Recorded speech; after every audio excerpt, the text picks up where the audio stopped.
제가 지금까지는 EBS에 있는 것들을 모고에 반영하는 방식으로 여러분들께 전달을 해드렸다면 올해 EBS만 이렇게 특화된 강좌를 만들어 드렸고 여러분들이 직접 EBS를 다 풀지 않아도 EBS를 다 푼 것 같은 효과를 드리도록 할게요. 자, 그러면 문학부터 수업 출발하도록 하겠습니다. 자, 이 구지가의 내용을 보시면 최근에 일행직에 출제된 적이 있었잖아요. 출제될 때 어떻게 출제가 되었느냐? 자, 요것만 나왔어요. 한자만. 그래서 그럼 이 작품이 또 나올 때 어떤 포인트가 더 나올 수 있느냐라고 했을 때 여기에 이 거북의 의미입니다. 그래서 거북아 머리를 내어라 라고 이야기를 했는데 거북이 신적 존재, 내 요청을 들어줄 존재, 그래서 소망을 들어주는 존재인 겁니다. 그래서 여기서 거북의 의미하고요. 그 다음에 여기 머리의 의미, 즉 시가 속의 어휘의 기능, 이게 출제될 수 있어요. 자, 그래서 거북은 주술을 걸려는 대상, 신령스러운 대상이 되고요. 머리는 우리에게 우두머리를 주세요 라는 요청이기 때문에 머리가 지도자, 왕을 주세요 라는 요구를 하는 거였다. 네, 이걸 알 수 있다 이거예요. 자, 정업사 백제의 노래입니다. 원래 고대 가요에 뭐뭐 있어요? 구지가, 황조가, 공무도화가 이런 게 있는데 얘네들은 다 한역시거든. 근데 여러분 정업사 보세요. 정업사 옆에 한자 있어요 없어요? 없죠. 자, 얘만요. 고대 가요 중에 유일하게 한글로 기록됐습니다. 즉 굉장히 나중에 기록이 됐다는 거죠.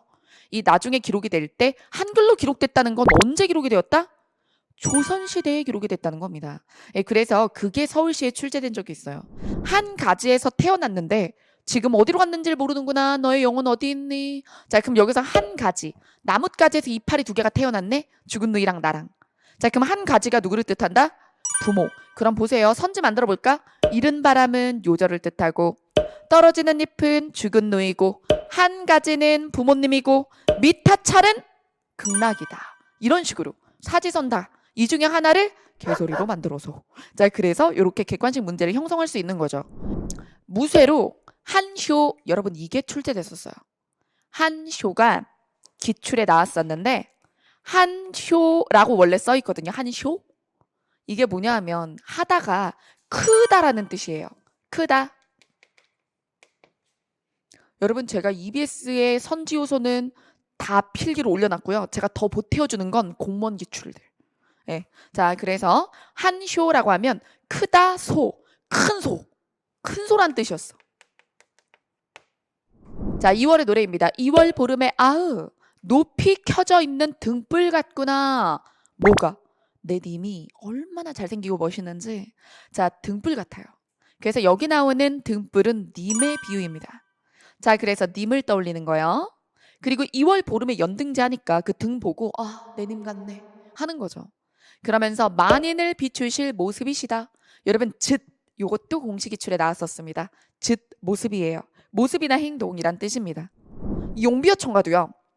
고려의 멸망 그리고 조선의 건국에서 고려의 멸망을 막 아쉬워하고 이런 백성들의 마음을 달래줘야겠다라고 생각을 해서 조선이라는 나라가 이렇게 우연히 만들어진 갑자기 만들어진 나라가 아니라 예전부터 신이 계획한 나라고 원래 이렇게 되게 되어 있었어 라고 하면서 사람들을 설득하려고 든 거죠. 자, 그게 바로 용비어 천가. 총 125장이나 돼요. 얼마나 할 말이 많았는지. 그죠? 그리고 널리 알려진 게 1장, 2장, 125장이에요.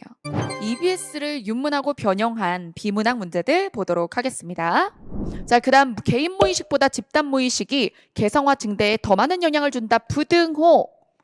그래서 개인 모의식과 집단 모의식을 나눠서 뭐에 대해 얘기하지? 개성화죠. 그럼 여기도 개성화 얘기 있죠. 저라면 2번과 4번을 묶어두겠어요. 그래서 개성화와 관련된 정보에서 이 무의식이 어느 게 더 기여도가 높나? 생각해봐야지. 이렇게. 여러분 이렇게 읽으면 질문을 가지고 글을 읽게 돼. 내가 글을 읽으면서 뭘 해야 되는지 알아. 그래서 훨씬 더 몰입이 강해지고 그리고 정확하게 읽을 수가 있어요. 필요한 부분을. 자, 다음 글의 내용을 이제 전개한 방식으로 적절한 것은 여러분 이 글이 어떤 식으로 진행이 됐는지를 가장 잘 표현한 한 선지를 고르는 거예요. 이런 걸 전개 방식 긍정발문이라고 하겠습니다. 긍정발문. 그러면 네 가지 중 가장 우월한 하나를 고르셔야 되잖아요. 그럼 이럴 땐 선지를 먼저 읽으면 안 돼. 왜? 막 밀어주고 싶은 이상한 애가 생겨. 그러면 오답에 빠질 확률이 더 높아진단 말이에요. 그래서 이건 선지를 먼저 보시면 안 되는 유형입니다. 그럼 지문 먼저 읽고 요약 잘하고 어떻게 진술했나 보고 답안을 머릿속에서 가답안 만들고 내 가답안과 가장 비슷한 정답을 고르는 거예요. 여러분 우리가 선지를 미리 보지 않았다면 첫 번째 문단일 때 외우려고 노력했을지도 모릅니다.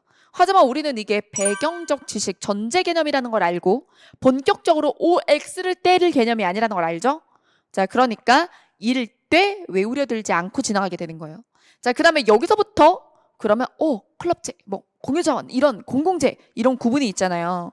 그럼 얘네들의 구별 기준 이걸 봐야죠. 끝으로 공공재 선지는 2번이었습니다. 소비가 비배제적이고 비경합적이다. 그래서 무임승차자 문제가 발생한다. 공공재는 조세 징수에 의해 마련된 일반 재원 보편 서비스. 자, 여기 나왔어요. 확보됐습니다. 그리고 여러분 이 지문은요. 사실 이전에도 공시에도 나온 적이 있고 피셋에도 나온 적이 있어요. 이 지문 내용 자체를 상식적으로 이해하시면 나중에 이 지문이 또 나왔을 때 사례 문제라든가 이런 거 풀 때도 굉장히 도움이 되실 겁니다. 신비주의는 체크하시고 요약하는 중이에요. 근데 요약을 주제를 위한 요약을 하는 게 아니야. 여기서는 적절한 것 하나 찾기. 데카르트의 생각으로 적절한 것 찾기인데 여러 가지가 나올 수 있잖아요. 내용 일치적으로 나올 수 있으니까 좀 펜터치가 많아도 돼요. 주제를 위한 요약이 아니니까. 이 문법 규정을 또 EBS 같은 경우는 막 섞어서 내요. 뭐 의문론도 나오고 형태론도 나오고 통사론도 나오고 순서 없이 막 섞어 놓는다면 제가 이번 주에는 의문론을 할 거예요. 그러면 다음 주에는 이와 관련된 표준발음법이나 로마자 표기법 그리고 형태론의 도입 이런 식으로 하고 그래서 진도별로 EBS에 있는 전체 문법 규정 문제를 제 편에서 전달한다 라는 거 알아두시면 되겠습니다. 키위 제외해 우리가 키위 제외해 전설 금붕어 조와 후설 이렇게 배웠죠. 자 그러면 여기서 오는 이보다 오 어디 있어요? 여기. 그 다음에 은은 어디 있어요? 여기. 혀의 위치가 어때요? 낮으며. 그 다음에 의보다 입술이 동그랗다. 이쪽이 원순이죠. 이쪽 평순, 이쪽이 원순. 이쪽이 평순, 이쪽이 원순. 입술이 동그란 것. 자, 그 다음 이는 어보다. 이 여기 있네. 이는 어보다. 혀의 위치가 앞이며. 그리고 어보다 혀의 높이는 높다. 이렇게. 피읍이 비읍이 되는 것. 이게 바로 음절의 끝소리 규칙이요. 여러분 리을 피읍 중에 리을이 떨어지는 건 자음근 단순하고 피읍이 비읍되는 게 음절의 끝소리 규칙이에요. 자 그래서 여기서 피읍이 비읍이 되는 거. 그래서 여기 리을 비읍이라고 써있지만 사실 이런 말은 없잖아요. 그쵸? 그래서 요거를 읍 조리다 라고 써주세요. 리을 비읍으로 쓰지 말고 이게 EBS에서는 이렇게 대답을 해놨는데 이렇게 하면 안 되고 사실 리을을 먼저 떨어뜨리고 그 다음에 이 자리엔 비읍을 쓰는 게 맞아요. 비읍, 읍, 조리다. 그 다음에 안 울림, 100% 된소리 해가지고 읍, 조리다. 혼란의 표준 발음에서는 이렇게 유마가 일어나죠. 역행, 유마. 자, 그래서 방향으로 역행이 일어나고요. 쪽문 할 땐 뒤에 있는 미음이 기억을 이응으로 만들기 때문에 역행. 불놀이 앞에 있는 리을이 뒤를 바꾸죠. 그래서 순행 유마.